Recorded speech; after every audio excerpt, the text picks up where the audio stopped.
16 de enero de 1903. Hardy, profesor de Cambridge y uno de los matemáticos más prestigiosos de su época, recibe una extraña carta que viene de la India.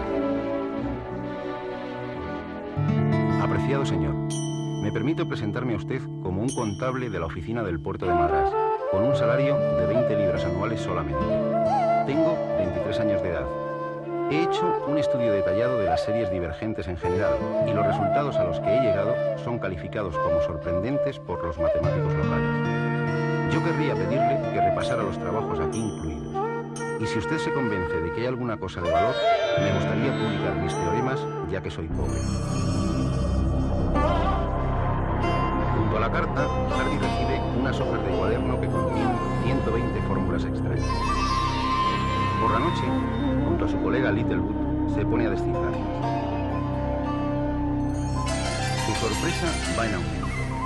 Las que consiguen desvelar les descubren que no están ante la obra de un cifrado, sino ante un genio de las matemáticas. Algunas de las fórmulas les desbordan por completo, pero como afirma Hardy, forzoso es que sean verdaderas, porque de no serlo, nadie habría tenido la imaginación necesaria para inventarlas.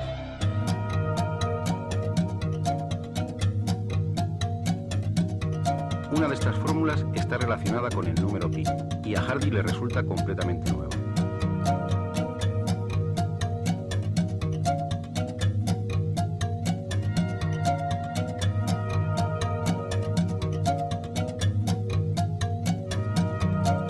¿Quién es el extraño autor de estas hojas? Se trata de un joven de 25 años. Había mentido en la edad. Empleado de la oficina del puerto de Madrás en la India, sin ninguna formación académica. De hecho, había suspendido los exámenes en el colegio universitario, pero con un gran talento matemático. Su nombre es Srinivasa Ramanujan.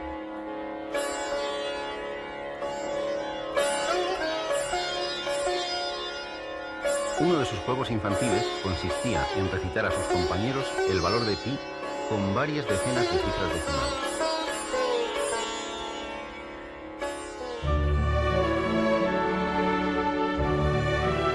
Sin dudarlo, Hardy invitó a este prodigioso joven a Cambridge, donde trabajaron codo con codo desde 1914 a 1919, año en que Ramanujan, aquejado de una grave enfermedad, regresó a la India. Murió al año siguiente.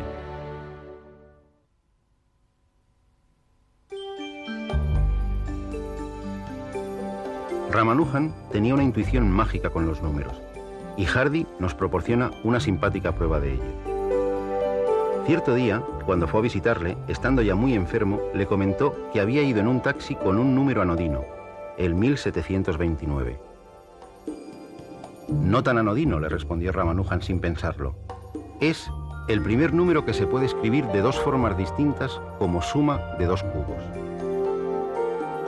¿Cómo funcionaba su mente con los números?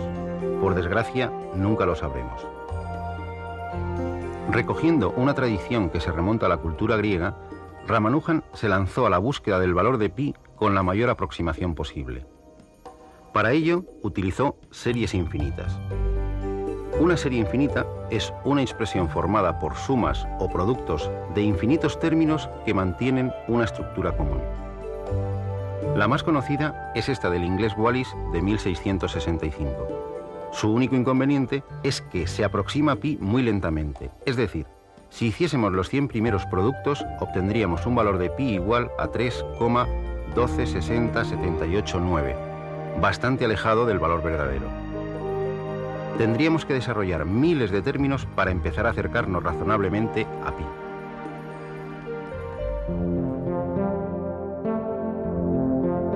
Desde el siglo XVII, series de este estilo han jugado un papel fundamental en la historia de las matemáticas y, francamente, no dejan de sorprendernos.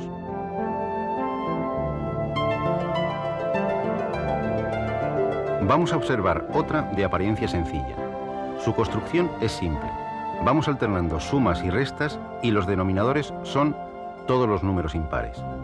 Como hay infinitos números impares, habrá infinitos términos, pero su suma es un número finito. Exactamente pi partido por 4. Cualquiera de estas dos series nos serviría para calcular pi con tantos decimales como queramos, pero hay un inconveniente. Tendríamos que desarrollar tantos términos que el más potente ordenador tardaría años en proporcionar solo las 100 primeras cifras exactas y tendría que emplear una serie de 10 elevado a 50 términos. Ramanujan descubrió una serie que se aproxima al valor de pi a velocidad de vértigo.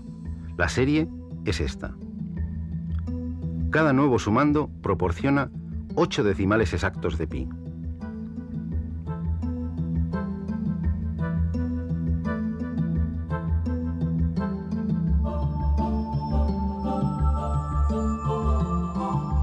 En la fórmula aparece un símbolo extraño, el símbolo exclamación, que detrás de un número es el símbolo factorial y representa el producto del número por todos los anteriores hasta 1.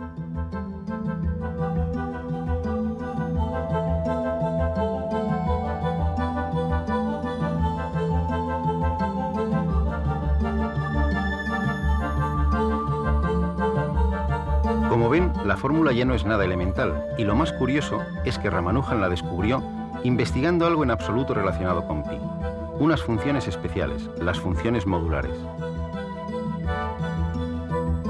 Pero antes de aventurarnos en los millones de cifras de pi, vayamos al principio de la historia de este número tan extraño.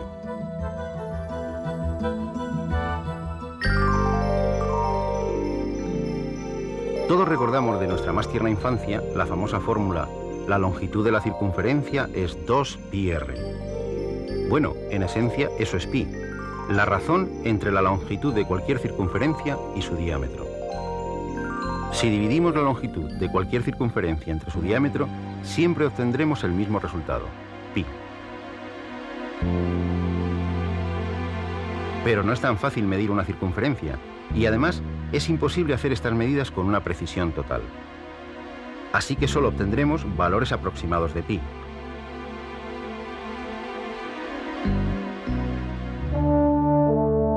Pero para hablar de pi, tenemos que retroceder en el tiempo hasta el siglo III a.C. y viajar hasta el sur de Italia, a Siracusa. Y allí nos encontramos Eureka, con Arquímedes, el de la bañera, uno de los despistados más famosos y al mismo tiempo una de las mentes más geniales de la historia, y autor de alguna de las frases más populares de todos los tiempos. Todo cuerpo sumergido en un fluido experimenta un empuje hacia arriba igual al peso del líquido desalojado. Este es el teorema de Arquímedes. Y también descubrió las leyes de la palanca: dadme un punto de apoyo y moveré el mundo. Además, se las ingenió para hacer que el agua subiese de un punto a otro más alto. Sí, también el tornillo sin fin, que hoy se utiliza en nuestros silos para elevar el grano, se lo debemos a él. Este sabio polifacético fue sin duda el primer ingeniero militar de la historia. Con sus diabólicos inventos bélicos trajo en jaque durante 2 años a los ejércitos del general romano Marcelo.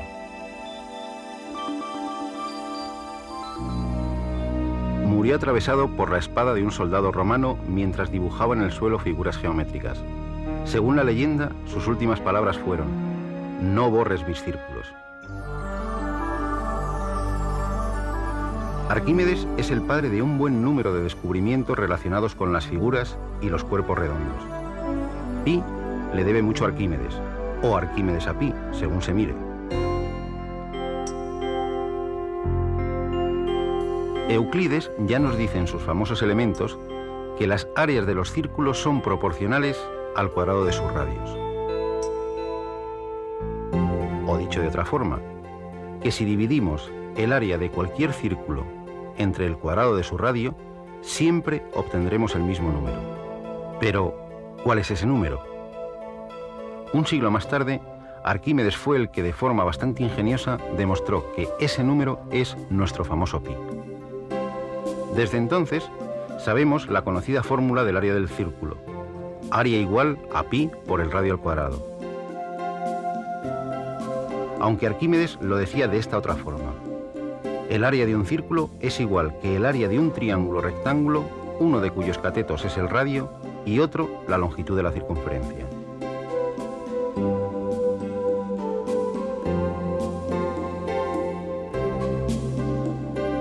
El área del triángulo es L por R partido por 2. Y desarrollando, obtenemos pi por R al cuadrado, es decir, el área del círculo.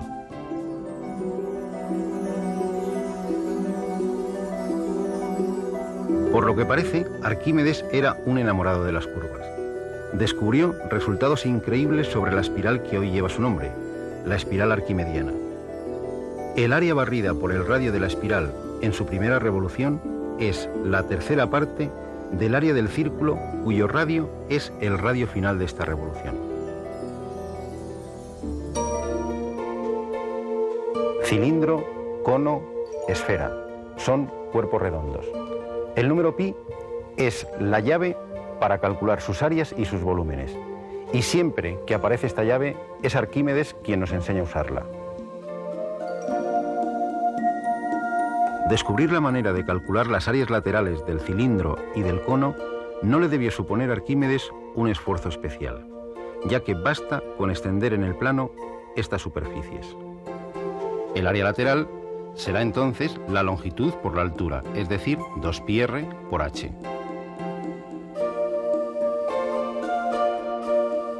De forma análoga, es decir, extendiendo la superficie lateral en el plano, podemos calcular el área lateral del cono. El área lateral será pi por el radio por la generatriz. Los volúmenes de ambos cuerpos también dependen de pi. Así, el volumen del cilindro es pi por el radio al cuadrado por la altura del cilindro.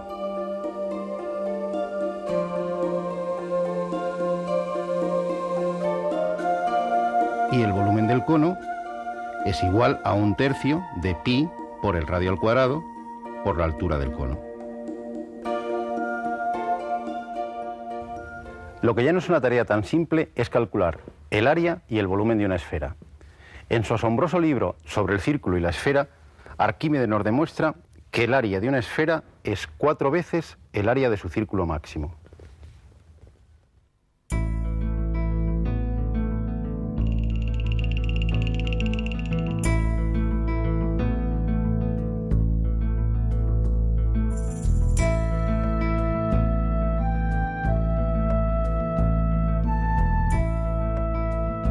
Descubrió que el volumen de una esfera es 4 veces el del cono que tiene por base el círculo máximo de la esfera y por altura el radio de la misma.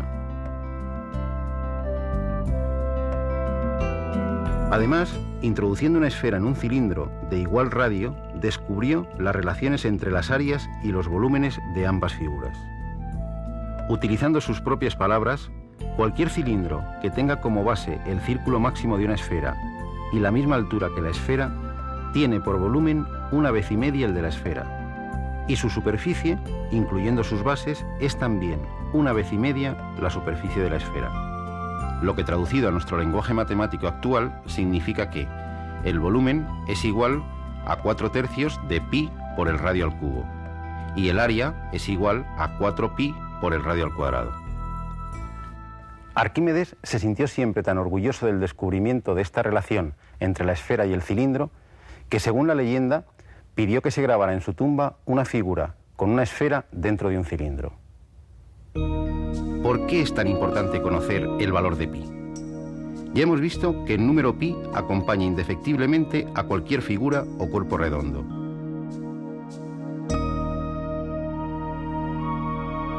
Para calcular cosas tan dispares como la masa de la Luna, o el material necesario para la construcción de un oleoducto, o la capacidad de los depósitos de combustible, o incluso la distancia de Madrid a Nueva York, necesitamos a pi.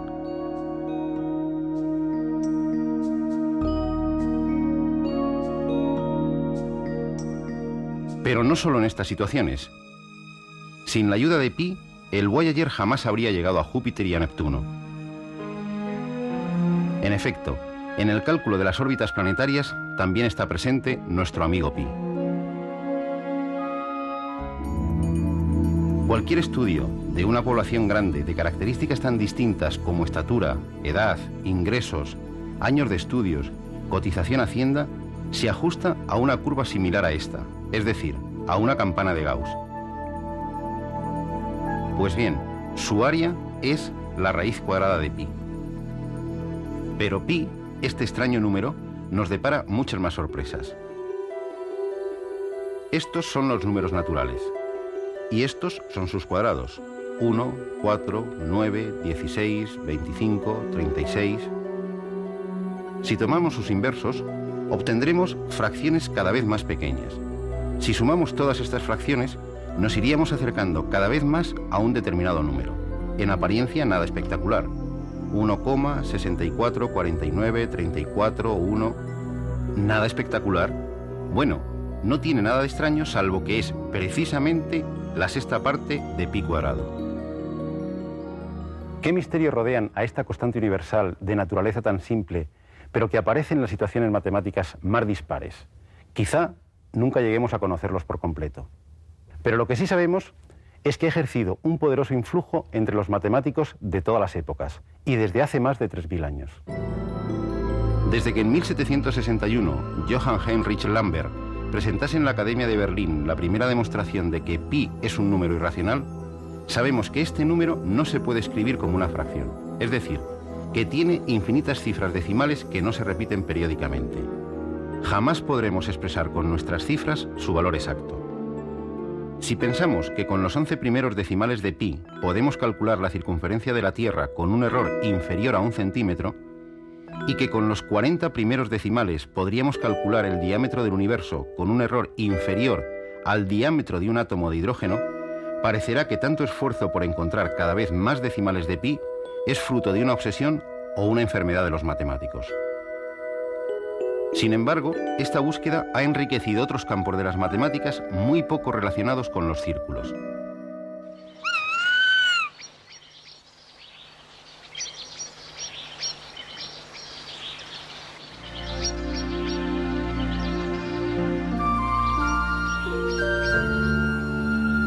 ¿Qué tiene que ver el río Amazonas con el número pi? En apariencia, nada. Sin embargo, Hans Henrik Stolum, geólogo de la Universidad de Cambridge, ha calculado la relación entre la longitud real de muchos ríos con meandros y su longitud en línea recta desde su nacimiento hasta su desembocadura. Esta proporción varía de un río a otro, pero su promedio es un número ligeramente mayor que 3.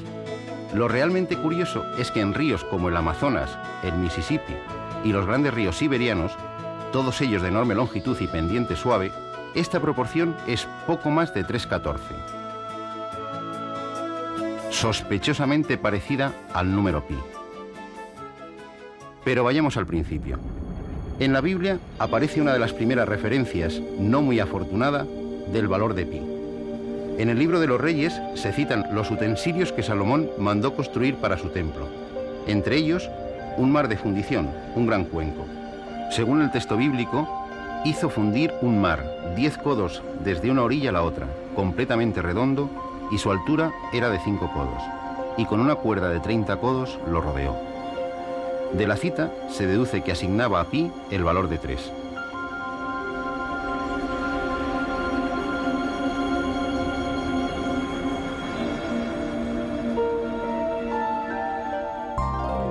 Los babilonios habían descubierto una aceptable aproximación de pi por exceso, asignándole el valor de 25 octavos, es decir, 3,125.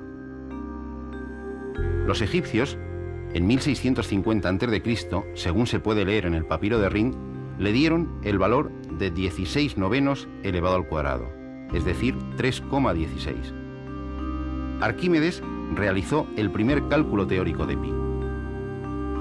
El original y paciente método consiste en trazar un hexágono regular inscrito y otro circunscrito a una circunferencia. El perímetro del hexágono interior es menor que la longitud de la circunferencia y el del exterior mayor. Dividiendo los perímetros entre el diámetro obtendremos una cota inferior y una cota superior de pi. Si duplicamos el número de lados del polígono regular obtendremos una mejor aproximación. Pues bien, con suma paciencia esto es lo que hizo Arquímedes hasta alcanzar un polígono de 96 lados, con lo que demostró que pi está comprendido entre 223 partido por 71 y 22 partido por 7, es decir, entre 3,1408 y 3,1429. Había empezado la gran carrera para obtener cada vez un valor más próximo a pi, una auténtica carrera de relevos.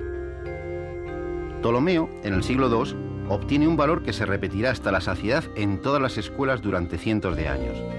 Pi igual a 3,1416.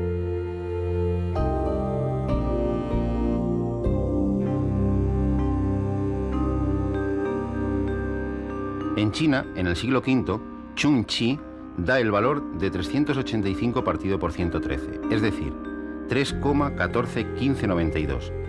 7 cifras, no está mal.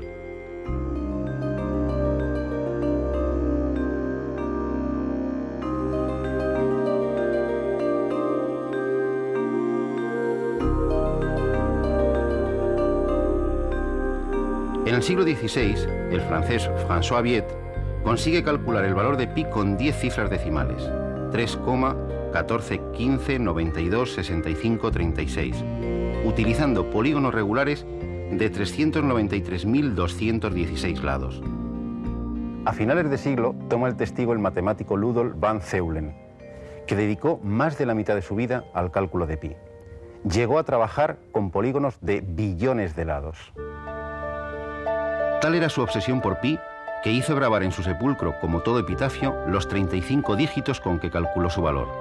3,141592658932. Con la aparición de las series infinitas, la tortura de los polígonos con millones de lados desaparece, aunque los cálculos para obtener buenas aproximaciones siguen siendo engorrosos.